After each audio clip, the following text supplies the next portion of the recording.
Hello, and welcome to the latest edition of 10 Questions With. I'm Jason Thomas, Executive Editor of SC Biz News. Joining me today is Dr. Larry Miller, President of Greenville Technical College. Larry, welcome. Thank you, Jason. All right, so you're only the third president of this institution. Yes. All right, and Yes. you've recently been appointed president. How has it been so far? Well, it's been a busy 42 days. Exactly. I don't think I've sat much at my desk. I've been running, and my team's keeping me busy, but it's great. I'm really, reconnecting with a lot of old networks in the community and then making new ones. And not just here, but across the state and across the country and even the globe. I was recently in Estonia representing South Carolina as one of 17 people doing a benchmarking trip there. Oh, wow. Yeah. And what was a big topic of discussion there? Well, Estonia turns out went from the bottom to the top in terms of academic rankings in Europe. Oh, wow. And they don't spend a lot of money, so we tried to figure out what's their secret sauce. Gotcha. So we tried to learn from them. What a neat trip. Yeah. Now, you've been at Greenville Tech for a while, though. Tell us a little bit more about your background. Sure, yeah. I've been here for 6 years. So I started here as Director of Institutional Research and then quickly moved into the role of Provost, Vice President of Learning and Workforce Development, which means I oversaw all academics and continuing education. Prior to that, I was a dean in Florida and Southwest Florida of a college of education where I also led our collegiate charter schools. Okay. I've been in academics for about 25 years, and I was in the private sector before that. Gotcha. So things have changed quite a bit, I guess, since you first started in higher education now. Technical colleges are becoming a big thing. They really are. Yeah, that's a great point. And I'm really, bullish on our sector and the value that we add to the economy. And I feel really lucky to be in the position that I'm in. Speaking of that, what are some of your goals as you enter your presidency for Greenville Tech specifically? Well, first and foremost, I want to make sure that we continue to build on the partnerships and the value that we've been bringing to this community for a long time. And we do that by continually listening to our industry partners about what are their needs, and then making sure that we're refining our portfolio of program offerings for students to align with that workforce need. If we pay attention to that, if we listen to those signals well, and we also listen to what and try to peek around the corner. Yeah. What's coming up? What's next? Sure. And make sure that we're designing our programs well in advance so that 3 to 5 years from now, those graduates are well positioned with the right knowledge, skills, competencies that the workforce needs.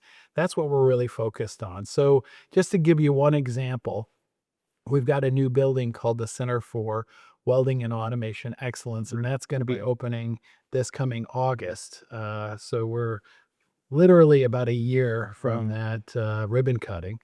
And part of our secret sauce at Greenville Tech is that we go on benchmarking trips. So for that building, we took a cross-functional team to 10 different sites around the country to figure out the best welding and automation facilities and programs and equipment in the country, and then try to one-up them. We're competitive. Sure. We want to do a little bit better than the other folks. Got a competitive market out there. Yeah. So we discovered things like AI welding, which I had no idea existed. Right. And that was because we visited an equipment maker who was just piloting that. And so we'll have that new technology in our facility. We'll be the first ones to have it deployed in the U.S. Wow. How exciting. I heard some keywords there, AI, automation. How important is it to stay ahead of that technological curve in this competitive workforce today? So it's obviously super critical, right? I mean, we saw what our partners like BMW have done, right, with automation, right? It used to be you made the car by hand. Now the robots are making the car, and our graduates actually maintain the robots that make the car, right? So, but with all that automation, and AI is going to advance that in many ways, it also increases risks. Cybersecurity threats are out there. So we've got to make sure that our grads not only know how to repair the equipment, they also have to know how to use AI and machine learning information to make better decisions and improve product quality and protect against that downside risk that comes from cyber threats. So it's basically more demands on our workforce, right? A lot more skills are required. And as a result, we expect the wages for our workforce to also grow and commensurate with those responsibilities. Makes sense. More demand, more opportunity too, though, for new jobs, right? That's right. You can have any humanoid robots walking around here like they did at BMW. We love that part. We would love to. We haven't gotten our hands on one yet, but we do. There's time. We do have a robotic welding and a lot of other robotic systems that are in place. It's just mind blowing. You think of welding, and the guy with the woman with there with the sparks flying, but AI is so different. It is. Wow. Yeah. How do you see Greenville Tech playing a role into the Greenville and the region's economy? Yeah. Well, obviously, we've always played a key role. We serve about 25,000 students annually here at the college. So a lot of folks come through our doors for a variety of reasons. Where I see us growing, and I think that's what's really most important, is I see parents, be concerned about the cost of higher education, right? And about career change and changes in the economy. And how do I develop a child who is robust to those risks? And so, in that role, we really are proud of our dual enrollment partnership with Greenville County Schools. We have grown that significantly over the past 5 years by almost double. Wow. So we're serving over 3,000 students a year just in that program alone. And what I want folks to know is that if you go to Greenville County Schools, students can come to Greenville Tech tuition free, books inclusive, access included, even equipment and uniforms. So basically, high school students can accelerate their pathway to a college degree while they're still in high school. They get to experiment and learn and try new things, not just in your traditional transfer courses, but also in those career and technical areas that you and I have just been talking about, be it welding or mechatronics or one of our healthcare programs. What a great opportunity. Yeah, it's great. Now you're talking about language. I got 9 and 6-year-olds and all, 2 boys. So you can never start too early. No, you thinking can't. about the future, right? No. So talk a little bit more about this. When we were growing up, it was kind of a straight path of what, after college or high school, you're gonna go to college, you're gonna earn that 4-year degree. So talk about the evolution and how that has changed, especially with the advent of technical schools. I'm so glad you brought that question up, Jason. It's a great one. Because yes, I agree that I think when you and I were growing up, there was one of two paths, and I don't think that is true anymore. And anyone who does believe it needs to come in and chat with me. Right. There are multiple pathways to get to multiple destinations. And here at Greenville Tech, you can start off on a pathway that may include a career or technical program and still be on a pathway to an associate's degree and stay with us and get a bachelor's degree. We're the only 2-year institution in the state with a bachelor's degree. It's in advanced manufacturing. And you can transfer and earn a master's degree. And you could even go on and get a doctorate. So One-stop shop here. well, we don't do the master's certainly doctorate, but through our transfer partners. And the point being is this idea that at some age in your development, you have to decide whether you're going to do things with your hands or you're not. Right. Is a false choice. You can actually learn, technical skills and the knowledge and theory that drives those here at Greenville Tech. Yeah. And it ain't your dad's manufacturing anymore, or your grandpa's. Right? Manufacturing is totally different these days. That's right. Now, is this something that folks don't really know about still, these programs, or is it something that it's gaining some traction about, the technical college route? I think, our enrollment growth over the past couple of years suggests that folks are aware of it.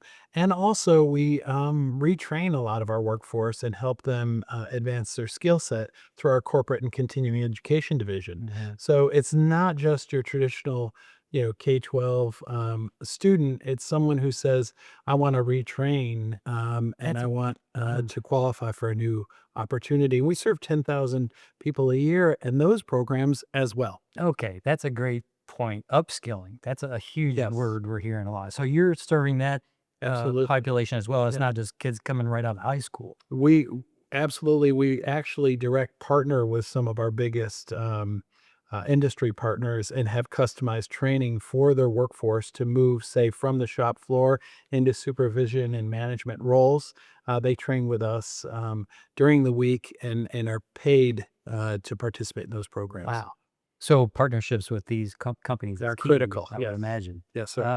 I'm glad you brought up enrollment too, because Dr. Miller was part of our Palmetto Power feature recently, and one of the questions I asked specifically dealt with enrollment. Is a lot of institutions are dealing with the enrollment cliff, right, where they're seeing the future enrollment possibly dipping, but you're seeing the opposite. We're seeing the opposite. Yeah, for I think a couple of reasons. First, we're fortunate. We're in Greenville County, which is growing. Sure. So our forecasts show actually increased market over the next 5 to 6 years. So that enrollment cliff that is actually hitting this year isn't hitting here. I think the second thing is our value proposition is really around affordability and access. Our students, if they are South Carolina residents, most are eligible for what's called the SC Win Scholarship. Mhm.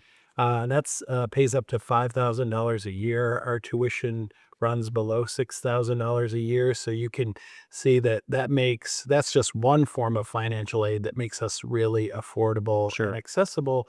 And I think we've seen the current generation is well informed, better informed than we were growing up, and they're making decisions clear-eyed about what the value is to a degree. What is that return on investment, not just on tuition but on opportunity costs, the time that Sure. it takes to earn that credential.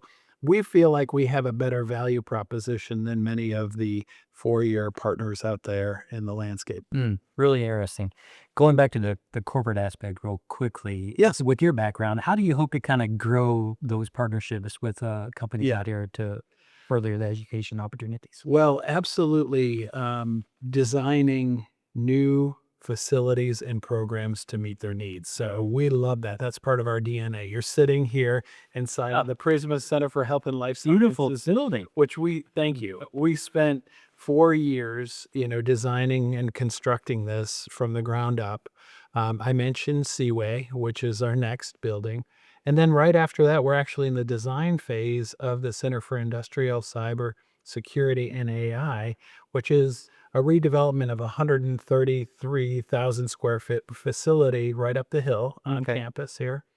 And that's about a $45 million project. So we're literally heading out to places like the Deloitte Smart Factory in Tulsa, Oklahoma, to see what is the latest, greatest in AI driven advanced manufacturing, and then learning from them and then designing that into our current and future programs. Wow.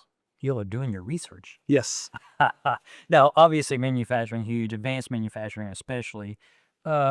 But there's a lot more to Greenville Tech than manufacturing. You got Sure. culinary. So Yeah. so people can come here and get all kinds of different education. Yes. Yeah. Yeah, I'm glad you mentioned culinary, Yeah. Jason. One of our most famous grads is a James Beard Award nominee, Oh, Joe Cash. Ah. He owns a local restaurant here called Scoundrel, great spot. and it is a great Mhm. restaurant. And so, I mean, to me, that's like, being nominated for an Academy Award, right? Is the equivalent. And so when you have grads of that level of success, we take a lot of pride in them. Sure. We have the Culinary and Hospitality Innovation Center, and that helps with our workforce around quick jobs in that hospitality sector and getting folks ready to work in that industry. You saw recently travel and leisure ranked Yes. us in the Greenville's top always 10. up there. Yeah, and so obviously we've got to make sure that we're meeting the needs in that sector. But obviously, healthcare is a huge area. Sure.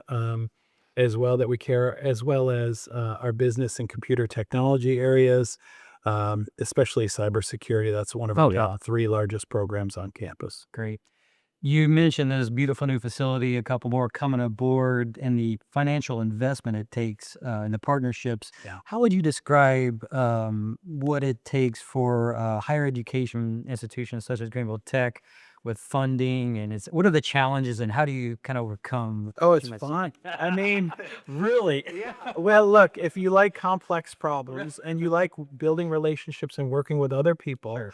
across different ideological lines often and across different backgrounds, to really address a fundamental problem that everyone can agree on, that if we build the talent and the workforce that is the most competitive in the U.S., right, over the next generation for Greenville County, then we're all going to benefit from that. So no one disagrees with that statement. The question is just how do we, like you said, fund it? And so the best way to do that is many hands make light work. So we work with our state and federal partners. I mentioned the Center for Welding and Automation Excellence. Senator Graham's office was instrumental in securing a grant for us for $3 million to purchase all the equipment that went into that facility. So that's just one example. We have many of our industry partners often name rooms and labs and donate equipment that also support that work. So we're really in a good position to draw from a multitude of resources to meet our needs. Wow. Yeah. Didn't realize there was such a collaboration of so many people to take care of all that. Wow. Impressive. You mentioned a little bit about what sets Greenville Tech apart from some of the competition, but what about South Carolina as a whole and the whole technical college system? Where are we in terms of a national perspective? It sounds like South Carolina is kind of ahead of the curve in a lot of these areas. Yeah.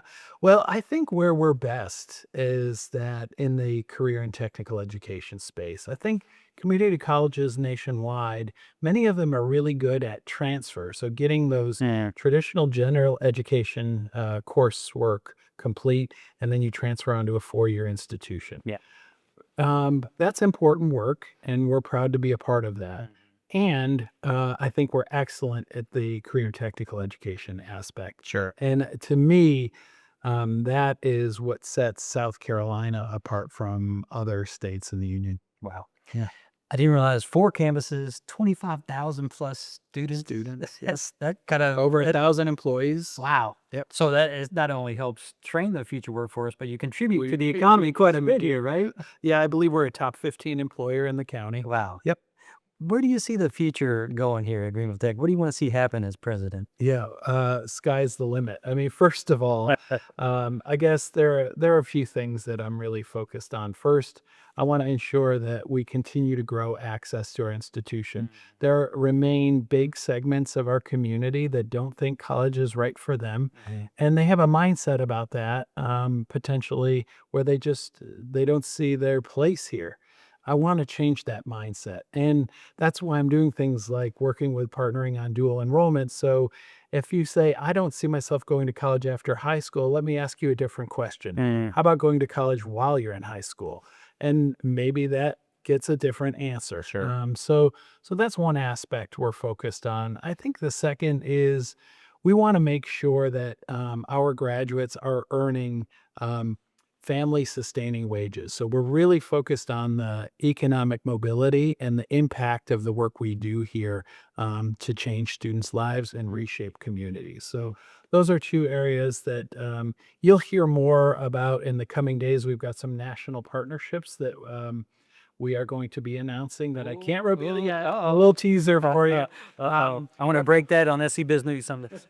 But I also do want to put a plug in. Raj Chetty is he runs the Harvard Inequality Lab, and he is coming to speak at Furman University on, I believe it's September 16th. It's a Tuesday evening, open to the public. And that theme of economic mobility will be on display. I'll be in the audience with a lot of other key members of our college and our community to address that concern. Awesome. Yeah. Lastly, Dr. Miller, what kind of advice would you offer to some incoming students, or maybe even some 9 and 6-year-olds that might be sitting out there thinking about the future, and folks are about ready to graduate? Well, for the 9 and 6-year-old, I want them taking tours of our campus early and often. So, and I'll be glad to guide those personally. I would say for students who are interested in coming here and enroll at Greenville Tech, I think the key is to get onto campus early and often and take advantage of all the people that we have here. Really, I mean, we're talking about buildings and equipment, but it's people that gives this campus its lifeblood. And it's building those relationships that's going to get you through the challenging times that always come and when you try to do something new, and it's what gets you through. I always think about it as an accountability buddy. If you and I were working out I might be tired one morning, I might miss a workout, so I hit snooze and I skip it. But if I know you're going to be at the gym Exactly. waiting for me, I'm going to get my butt out of bed. And so Spoken like a Division I football player, right? So I had that same mentality of building, strong relationships with faculty, our tutoring and coaching staff.